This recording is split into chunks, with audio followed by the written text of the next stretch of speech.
बिस्मिल्लाहिर्रहमानिर्रहीम, अस्सलामुअलैकुम। लाखों करोड़ों दुरूदो सलाम मोहम्मद मुस्तफ़ा सल्लल्लाहु अलैहि वसल्लम और आले मोहम्मद पर।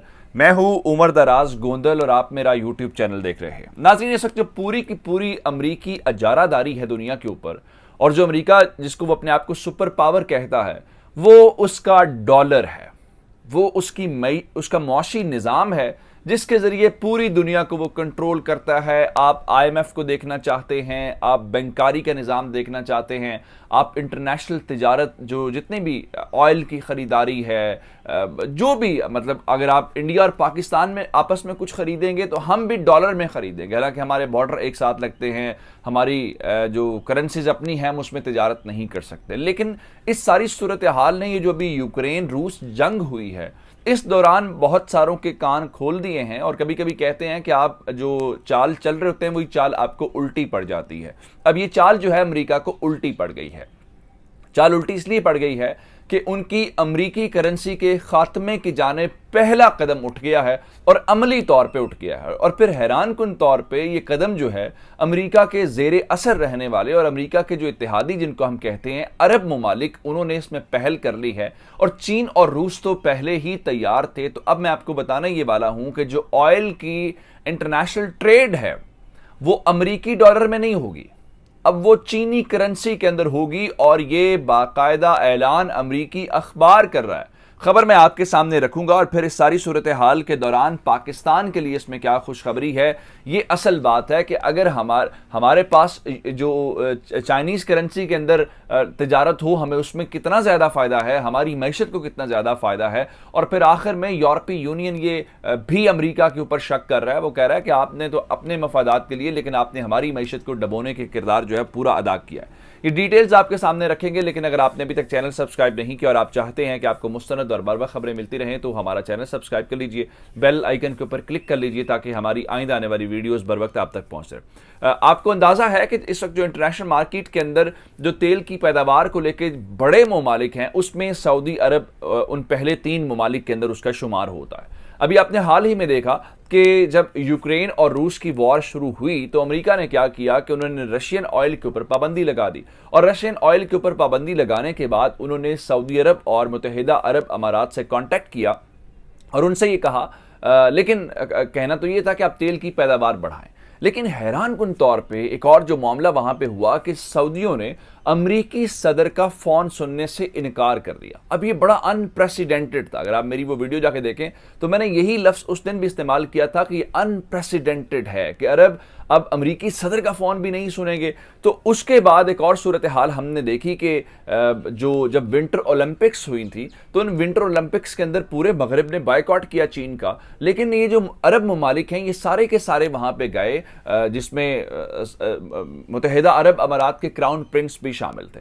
अच्छा, इस सारी चीज को लेके हमने फिर ये देखा कि जब यूक्रेन का रशिया का मामला आया तो अरबों ने अमेरिका का साथ देने से इनकार कर दिया। यानी वो रूस के खिलाफ नहीं गए, और ये कामयाबी थी रशिया की, जिसकी बुनियाद के ऊपर सऊदी अरब को और मुत्तहिदा अरब अमारात जो सारे अरब हैं इनको सबक सिखाने का फैसला किया गया। और जो सबक सिखाने का फैसला किया गया वो ये था कि मुत्तहिदा अरब अमारात को पाकिस्तान, तुर्की, ईरान वगैरह के साथ ग्रे लिस्ट में डाल दिया गया। और ये फैटिफ के जरिए कंट्रोल करने का जो तरीकाकार है वो अमरीकियों का पुराना है, जैसे वो आईएमएफ के जरिए करते हैं। तो ये एक सोचा समझा मंसूबा होता है कि आप जिस मुल्क को काबू करना चाहते हैं उसके जो फाइनेंशियल सिस्टम है, जो ट्रांजैक्शनल सिस्टम है, उसके ऊपर आप कुछ जो है वो बैरियर्स खड़े कर देते हैं।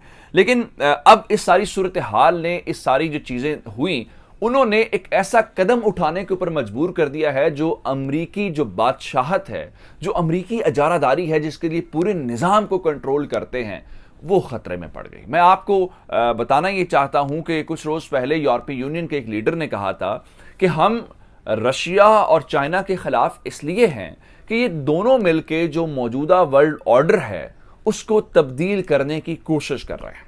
ये बात दुरुस्त साबित हुई है। मौजूदा वर्ल्ड ऑर्डर क्या है? मौजूदा वर्ल्ड ऑर्डर है जी, ये जो कैपिटलिस्ट सिस्टम है उसके जरिए अमरीकी डॉलर के जरिए, यानी आप मेरे से कोई खरीदारी करना चाहते हैं, मैं आपसे कोई खरीदारी करना चाहता हूं। अब आपके पास है ऑयल, मेरे पास है गंदम, या दुनिया में पहले गोल्ड के जरिए सारी ट्रेड होती थी, अब गोल्ड वाला चक्कर भी नहीं है। हम बार्टर सिस्टम भी नहीं कर सकते, यानी मैं आपको कहूं मेरे पास गंदम है, आप गंदम ले लें, आपके पास ऑयल है, आप मुझे उतनी ही मालियत का ऑयल दे दें, आप तय कर लें। लेकिन अमेरिका ने इस पूरे निज़ाम को क्या किया कि दुनिया में बैठे हुए किसी भी जगह के ऊपर अगर आप खरीदारी, कोई तिजारत जो भी करना चाहते हैं वो करेंगे आप अमेरिकी करेंसी में। फिर अमेरिका करता क्या है, जैसे रशिया के साथ किया कि आपने उनके ऊपर पाबंदियां लगा दी, आपने उनको इंटरनेशनल बैंकिंग सिस्टम से निकाल दिया, आपने डॉलर तक एक्सेस उनकी महदूद कर दी। अगर उनके पास डॉलर्स पड़े हुए हैं, जैसे आपने अफगानियों का देखा 10 अरब डॉलर पड़ा हुआ था, या ये रूस वालों का अगर कहीं बरतानिया में कोई एसेट्स पड़े हुए हैं, अमेरिका में एसेट्स पड़े हुए हैं, तो उनको आप फ्रीज कर देते हैं। तो इस तरीके से आपके ऊपर पूरी दुनिया को डिपेंडेंट होना पड़ा। लेकिन आखिर ये कब तक चलता? जब आपने ये यूक्रेन वॉर के बाद जो रशिया के ऊपर पाबंदियां लगाई हैं, तो ये पहला मौका आया जब दुनिया ने अमली तौर पे ये सोचा कि क्या हमारे पास क्या मुतबादिल कोई करेंसी होनी चाहिए। यानी ये क्या तय हो गया कि एक ही मुल्क है, उसकी करेंसी में लेके चलेंगे, जब वो चाहेगा तो हम उसकी बात सुनेंगे, जब वो नहीं चाहेगा तो हमारे बारे में वो कोई ना कोई फैसला कर लेगा। अब ये जो इनिशिएटिव है ये चीन और सऊदी अरब ने ले लिया है। हमने जब आप सऊदी अरब, मुत्तहिदा अरब अमारात, बहरीन, कुवैत वगैरह को देखते हैं तो इनको आप एक ही नज़र से देखा करें, क्योंकि ये बड़ी मुश्तरका पॉलिसी लेके चलते हैं। जब आपने रशिया का और मोहम्मद बिन सलमान वाला मामला देखा तो हमने ये देखा कि लोगों ने कहा जी इनके दरमियान मुआहिदा हुआ है। मैंने आपको बताया था कि वेस्टर्न जो डिप्लोमैट्स हैं उन्होंने कहा कि डर्टी एग्रीमेंट इनके दरमियान हुआ है, उसको वो इनकार करते हैं। अब मैं आपको खबर ये बताना चाहता हूं, वॉल स्ट्रीट जर्नल अमरीकी अखबार है, और वॉल स्ट्रीट जर्नल अमरीकी अखबार ये कहता है कि Saudi Arabia considers accepting yuan instead of dollars for Chinese oil sales. वो ये कह रहे हैं कि सऊदी अरब और चीन के दरमियान अब इस मामले के ऊपर आगाज हो गया है कि बाहमी तेल की तिजारत के लिए डॉलर का इस्तेमाल तर्क करके जो चाइनीज करेंसी युआन है उसकी तरफ आया जाए। और वॉल स्ट्रीट जर्नल के मुताबिक इस वक्त दोनों ममालिक इसके ऊपर बाकायदा मुज़ाकरात कर रहे हैं, बीजिंग और रियाज, और इन मुज़ाकरात के जरिए जो है उनके दरमियान कोई मुआहिदा हो सकता है। अब इस चीज़ के ऊपर आ जाते हैं कि अगर यूएन के ऊपर होता है तो यूएन से आप सिर्फ अंदाज़ा करें कि इतनी खबर आने के चंद घंटे के बाद, यानी इस खबर को अभी अगर आप कहें तो 24 घंटे भी मुकम्मल नहीं हुए जब वॉल स्ट्रीट जर्नल ने खबर ब्रेक की है। जरा मैं ब्लूमबर्ग की खबर आपके सामने रख देता हूं, उससे आपको अंदाजा होगा कि नामुमकिन कुछ नहीं है, ये हो सकता है और अमेरिका को बहुत बड़ा चैलेंज है। UN jumps after report Saudis consider it's use in oil deal. खबर यह है कि जैसे ही ये खबर ब्रेक हुई कि सऊदी अरब ने यूएन को एक करेंसी के तौर पे एक्सेप्ट करने का, तेल बेचने के लिए फैसला कर लिया है, उसके बाद जो चीनी करेंसी है उसकी कदर में इजाफा होना शुरू हो गया है। अब आप कहेंगे कि ये सारा कुछ हुआ क्या है?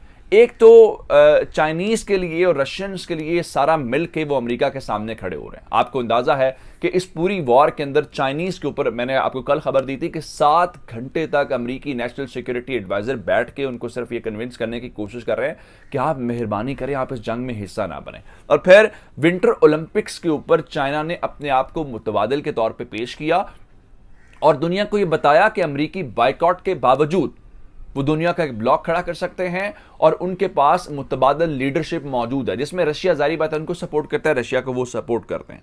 और अमेरिका ने ये जो बाइकआउट की तमाशा लगाया हुआ है, कभी इसके ऊपर पाबंदी लगा दो, कभी ईरान को सिस्टम से निकाल दो, कभी शिमाली कोरिया को निकाल दो, कभी रशिया को निकाल दो, कभी चाइना को निकाल दो, कभी पाकिस्तान को ग्रिल करो, तो ये वो असल चीज़ है जिसने मुल्कों का इस चीज़ के ऊपर मजबूर करना शुरू किया। अब पॉइंट ये है कि इसका पाकिस्तान के ऊपर इंपैक्ट क्या होगा? इसका पाकिस्तान के ऊपर बहुत पॉजिटिव इंपैक्ट होगा। मसलन आप जब कर्ज लेने जाते हैं, आप कोई जब सारा कुछ हमारा सबसे बड़ा प्रॉब्लम क्या है? हमारा सबसे बड़ा प्रॉब्लम डॉलर की किल्लत है। हम जाते हैं IMF के पास, हम जाते हैं किसी और इदारे के पास, तो वो क्या करते हैं, अपनी मर्जी की हमारे ऊपर शर्तें लगाते हैं, हमें कंट्रोल करने की कोशिश करते हैं। अगर हमारा सबसे बड़ा प्रॉब्लम ऑयल है, हम ऑयल चूँकि इंपोर्ट करते हैं, तो हमें अगर यूएन में वही मिले तो हम चाइनीज़ से, हमारे वो दोस्त हैं, हमारी हर बात वो एफर्ट करते हैं, यूएन देंगे, हम सऊदी अरब से कहेंगे जी ये मेहरबानी करें, हमें 3 साल 5 साल के लिए इतनी करेंसी पकड़ें और हमें जो है वो ऑयल, तो हम उनको ये डेफर्ड पेमेंट्स के ऊपर भी हम चाइनीज़ करेंसी के अंदर करवा सकते हैं। तो हमारे लिए तो ये बहुत बड़ी खबर है और पाकिस्तान के ऊपर तो इसका पॉजिटिव इंपैक्ट आएगा। लेकिन दूसरी जानिब जो रशियन मामले के ऊपर इन्होंने यूरोपीय यूनियन के साथ किया, अमेरिका तो अपने मफादात देख रहा है। यूरोपीय यूनियन ने कहा है कि सिर्फ आपने पाबंदियां लगा के कि यूरोप सिर्फ रशिया की इकोनॉमी को नुकसान नहीं पहुंचाया, बल्कि आपने हमारी मैशत को भी डबो दिया और हमारी मैशत भी इससे मुतासिर होगी। और उन्होंने कहा कि इसकी वजह से जो आपने पाबंदियां लगाई हैं, महंगाई होगी, मंडियों में गैर यकीनी सूरत हाल होगी, और यही वजह है कि यूरोप गैस के ऊपर पाबंदी नहीं लगा रहा। लेकिन बहरहाल अमेरिका के लिए ये बहुत बड़ी धचके की खबर थी जो मैंने आपसे शेयर की है। ये अब तक की अपडेट्स थी। मुझे उमर दराज गोंदल को फेसबुक, ट्विटर, इंस्टाग्राम के ऊपर फॉलो कर सकते हैं। मेरा यूट्यूब चैनल सब्सक्राइब करिएगा। आपकी किस्मतों का बहुत शुक्रिया। खुदा हाफिज।